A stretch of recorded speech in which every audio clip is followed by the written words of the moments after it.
Hello, yes, ninth class. So we were on the second chapter of your economics, that is people as resources. So in this we have read about the human capital and its formation that helps in the development of whole economy.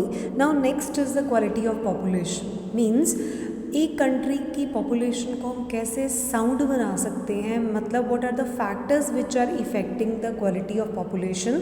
In this we will study about education, health and employment and unemployment. So first of all, they have given the factors of quality of population. It depends upon the literacy rate, health of a person. It is indicated by life expectancy and skill formation acquired by the people of the country. So here in this they have explained about the literacy rate. बेटा literacy rate क्या होता है कि एक economy में कितने लोग which are capable to read and write. And similarly एक कंट्री की साउंड हेल्थ जो है हम डिनोट कर सकते हैं उनकी लाइफ एक्सपेक्टेंसी रेट से.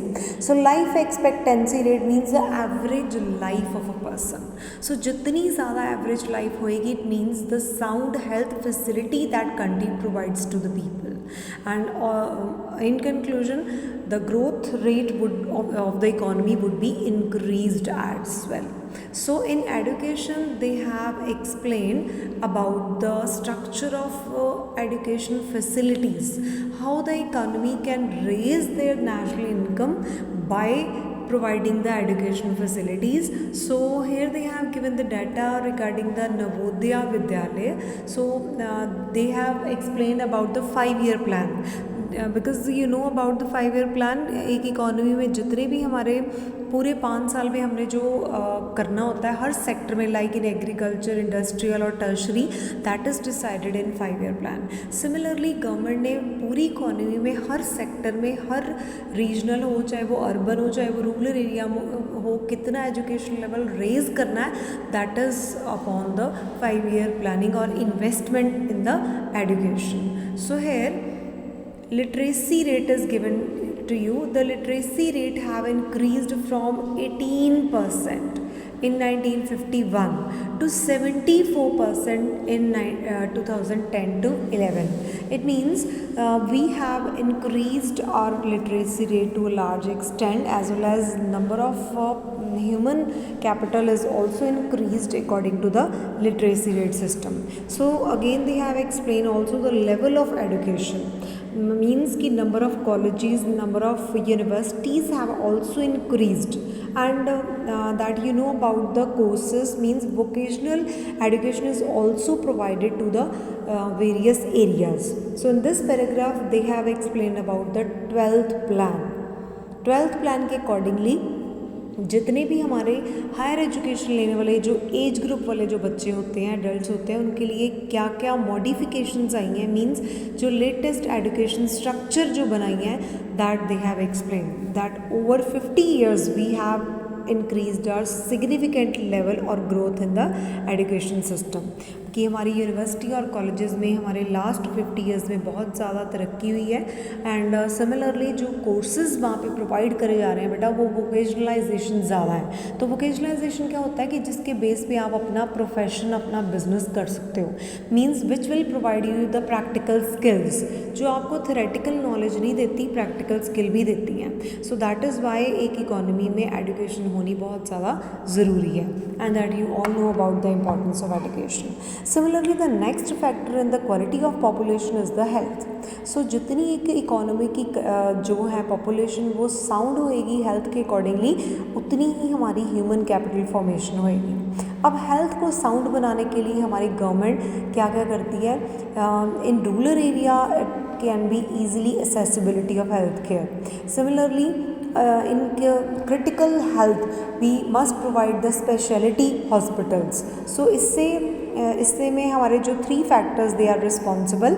First is birth rate, then death rate and the infant mortality rate. So at the end of the page they have explained the meaning of the 3 concept. First is infant mortality rate is the death of a child below 1 year of age, means कि किसी भी बच्चे का 1 year के before he मर जाना, that is infant mortality rate. And you know कि अगर इन चीज़ों में अगर डेथ होती है, इट मीन्स हमारी फैसिलिटीज़ नहीं है, हेल्थ फैसिलिटीज़ नहीं है कि हम उन बच्चों को जो प्रॉब्लम हो रही है उससे बचा नहीं पा रहे. So lack of machinery, lack of speciality, इसकी वजह से जो है इन्फेंट मोर्टेलिटी रेट बढ़ जाता है. सिमिलरली बर्थ रेट मीन्स कि over a period of time 1000 के पीछे कितने जो हैं बेबीज़ का बर्थ होता है और कितने लोगों की डेथ होती है. These are concern with the birth rate and death rate. So ये भी कंट्री के एरिया के अकॉर्डिंगली हम डिसाइड करते हैं कि एक कंट्री की population whether it is under populated और over populated. So in India we have life expectancy rate over 68.3 years in 2014. And similarly infant mortality rate जो 1951 में 147 था, अब वो 37 रह गया. So you can guess from the data that we have advanced our health facilities according to controlling in our infant mortality rate as well as in the death rate. Similarly, crude birth rate and death rate are also given, so it signifies our good health facilities. Fine. So similarly next they have given the unemployment. So बेटा unemployment एक बहुत बड़ा factor है कि हमारी economy में human capital है लेकिन उनको प्रॉपरली जॉब्स नहीं मिल रही, उनको प्रॉपरली काम नहीं मिल रहा. These are the regarding the unemployment. So unemployment भी हमारे पास दो तरह की अनएम्प्लॉयमेंट होती है. These are the seasonal and disguised unemployment.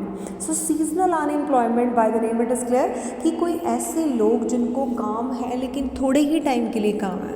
Like अगर फार्मर्स ही हैं तो उनके पास लैंड है लेकिन उनका सिर्फ काम है कि उन्होंने वीट प्रोड्यूस करना है. राइस के लिए उनकी लैंड जो है इतनी फर्टाइल नहीं है या फिर इतनी उनकी पॉसिबिलिटी ऑफ प्रोडक्शन नहीं है. सो इट मीन्स जब ऑफ सीज़न हो जाएगा, जब उनका सीज़न जो है नहीं होएगा, so they are not getting the work. These are the unemployment which comes according to the change in season. Similarly labor class. बेटा जब हार्वेस्टिंग होती है, हमारे फार्मर्स जब हार्वेस्टिंग करते हैं तो उनको कितनी लेबर्स की ज़रूरत होती है. अब तो मशीन्स कंबाइंस आ गई हैं लेकिन कुछ एरियाज़ में labours are required for that. अब इनकी requirement throughout the year नहीं होती, सिर्फ जब सोइंग करनी है या फिर जब हार्वेस्टिंग करनी है, only then they need the labourers. In rest year they are unemployed. So these type of unemployment is called seasonal unemployment. अब डिसगाइज्ड अनएम्प्लॉयमेंट को हम दूसरी लैंग्वेज में बोलते हैं hidden unemployment. Hidden unemployment means कि जो आपको सीधे तरीके से दिखता नहीं है कि वो बंदा अनएम्प्लॉयड है. For example let's take an example of a family of a farmer. अगर एक फार्मर है, उसके 4 बेटे हैं और उसके पास जो प्लॉट ऑफ लैंड है वो बहुत बड़ा नहीं है, it is on medium size. और क्योंकि वो 4 बेटे फ्री हैं, वो चारों के चारों ही अपने जो हैं खेतों में लग गए हैं, काम कर रहे हैं. बट अगर जो वो काम कर रहे हैं, अगर वहाँ पे 2 पर्सन्स भी हों, मतलब 2 ह्यूमन बींग्स भी हों that are sufficient to produce that particular output, it means the rest जो 2 बंदे हैं वो फ्री हैं. मीन्स अगर हम उनको खेतों से हटा दें तो ओनली देन इवन देन हमारी जो एग्रीकल्चर की प्रोडक्शन है वो that would not be disturbed. So it means वो फालतू में ही काम लगे हैं क्योंकि उनके पास काम नहीं है तो वो अपने फादर के साथ हेल्प कर रहे हैं. लेकिन अगर उनको कोई और काम मिल जाए so that would be employed. So इस तरह का जो अनएम्प्लॉयमेंट लेवल होता है this is called disguised unemployment. So basically disguised unemployment it depends upon the agriculture sectors. मतलब ये ज़्यादातर एग्रीकल्चर सेक्टर में ही देखा गया है. या फिर बेटा हम लेटेस्ट एग्जांपल लेते हैं, जैसे अब आपको पता है कि हमारी इकोनॉमी में या फिर बाकी कंट्रीज़ में किस तरह की सिचुएशन चल रही है. So during the period of lockdown her economy अपने अकॉर्डिंगली बहुत डाउन चली गई है. और फॉरेन कंट्रीज़ में कुछ ऐसी कंट्रीज़ हैं जो अपनी एम्प्लॉयज़ को रिट्रेंच कर रही हैं. रिट्रेंच मतलब मीन्स उनको छांटी कर रही है, हम कह सकते हैं कि मीन्स जिनकी ज़रूरत नहीं है उनको वो बोल रहे हैं कि हमारे पास काम नहीं है, you can search for the new job. So इस तरह की जो अनएम्प्लॉयमेंट है they are known as seasonal, means कि कोई एक सिचुएशन ऐसी आ गई है इकोनॉमी में जिसके accordingly they are not getting work. अब अगर वो उनको बाउंड रखे अपने काम में, काम है नहीं फिर भी वो जॉब पे हैं, so these are the disguised unemployment, means they are not getting the work according to their efficiency. जितने घंटे कोई बंदा काम कर सकता है, जितनी एफिशिएंसी से कोई काम कर सकता है, उसके अकॉर्डिंगली उसको काम नहीं मिला, this is also the form of disguised unemployment. अब हमारी कंट्री इंडिया में बेटा ऐसे हो रहा है कि अगर किसी लेबर के पास काम नहीं है तो उसको 1 घंटे का काम मिलता है, 2 घंटे का काम मिलता है तो वो कर रहा है, but in reality they are not employed, they are disguised unemployed. Reason being they can do work for 6 to 7 hours, even then they are forced to work for 2 hours, so it means they are not getting the work according to their efficiency. So that means this type of unemployment arises in case of overpopulation or the state of the economy condition. So इस तरह की जो है unemployment ये basically होती भी इसीलिए है बिकॉज टेक्नोलॉजिकल डेवलपमेंट हो जाए या फिर एक इकोनॉमी डिप्रेशन में जा रही है। सो ये सारे पॉइंट्स इस पैराग्राफ में बेटा आपको दिए हैं। और and side by side they have also explain the disadvantages of unemployment, means the outcomes. एक कंट्री में अनएम्प्लॉयमेंट होने की वजह से क्या क्या हो सकता है। At first they have explain unemployment leads to the wastage of man power resource. So by the name it is clear कि wastage of man power resource means एक इकोनॉमी की मैन पावर को कितना हम लोग यूज़ कर सकते हैं, कितना एफिशिएंटली वो वर्क कर सकते हैं, they are not used accordingly, so it means they are unemployed. Suppose अगर मेरी एफिशिएंसी है कि मैं 8 to 9 आवर्स तक काम कर सकती हूँ बट मेरी जॉब ही मेरे को सिर्फ 4 आवर्स की मिली है, it means I am unemployed also. चाहे मैं काम कर रही हूँ बट मैं अपनी एफिशिएंसी से काम नहीं कर रही। Similarly unemployment tends to increase economic overload, means एक इकोनॉमी में जितनी क्वालिटी ऑफ लाइफ होनी चाहिए लोगों की उतनी नहीं है बिकॉज ज़रूरत से ज़्यादा पर्सनस लगे हैं काम में, तो वही काम एक पर्सन अगर कर सकता है तो उतनी ही ज़्यादा उसके वेजेस या उसकी सैलरी होएगी, उतनी ही ज़्यादा उसको अच्छी क्वालिटी ऑफ लाइफ मिलेगी। Fine. So next they have explained about the employment structure. So in India we have 3 sectors. 3 sectors में जो प्राइमरी सेक्टर है उसमें जो एम्प्लॉयमेंट है basically it is on the primary activities, means agriculture, fishing, mining, और जो villages हैं उसमें छोटी छोटी एक्टिविटीज़ भी में भी लोग अपनी एम्प्लॉयमेंट सर्च करते हैं। They have clear cut explain through the example. यहाँ पे उन्होंने एक एग्जाम्पल बताई है कि एक फैमिली में हैं, उनके बच्चे थे और उन्होंने अपने बच्चों को ना एजुकेशन दी। उसके जैसे उसके बेटे थे उसने अपने एक बेटे को पढ़ाने के लिए एग्रीकल्चर कॉलेज भेजा और वो खुद फार्मिंग में उसके फादर काम करते थे।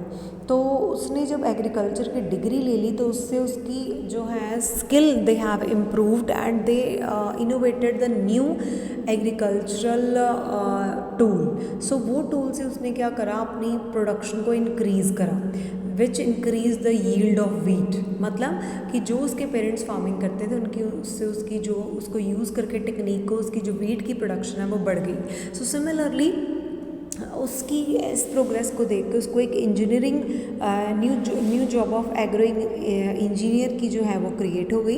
एंड सिमिलरली उस विलेजेस में इस चीज़ों को देखते हुए जो साथ वाले विलेजेस में भी लोगों ने जितनी भी सरप्लस मैन पावर थी उनको पढ़ाना शुरू कर दिया और उससे क्या हुआ, जो वीट की प्रोडक्शन उसकी बड़ी थी उससे उसने वो सारी आउटपुट को अपनी मार्केट में बेचा and they earned good profit. तो सिमिलरली एक तो उनका स्किल लेवल बढ़ा एंड सेकेंड थिंग इज़ उनका प्रॉफिट बढ़ा। सिमिलरली ऐसे ही विलेजेस में जो है पंचायत है उन्होंने डिसाइड करा कि हम अपने विलेज में स्कूल खोलेंगे सो दैट जो बच्चों को एजुकेशन नहीं मिल पाती वो उस तरह की नॉलेज लेंगे और जिनके जो बच्चे हैं like daughters they are free, they are indulge in the work of tailoring, मतलब उनको स्टिचिंग सिखाई। So in whole we can say that there are a lot of activities which can be performed with the human power. तो according to the situation of the particular region, एक area के हिसाब से हम देखते हैं कि इस एरिया की ह्यूमन कैपिटल को हम कैसे बढ़ा सकते हैं। अगर हम अर्बन एरिया की बात करें तो वहाँ पे टेक्नोलॉजिकल एडवांसमेंट ज़्यादा है, वहाँ पे कंपटीशन ज़्यादा है और वहाँ पे जॉब और एक्सपीरियंस और स्किल लेवल डिफरेंट है as compare to the rural areas. Similarly rural areas में अगर एजुकेशन लेवल लो है या फिर लोग पढ़े लिखे नहीं हैं तो इस तरह की एक्टिविटीज़ में इकॉनमी को इंडल्ज करना चाहिए so that they can earn their livelihood properly and they can independent their child with proper education and health facility. So in this way people as a resource में हमने ये पढ़ा कि एक इकोनॉमी के लोग कैसे रिसोर्स बन सकते हैं by providing them proper employment level, by providing them proper education and health facilities. So by this chapter is over, then we will start with the third chapter.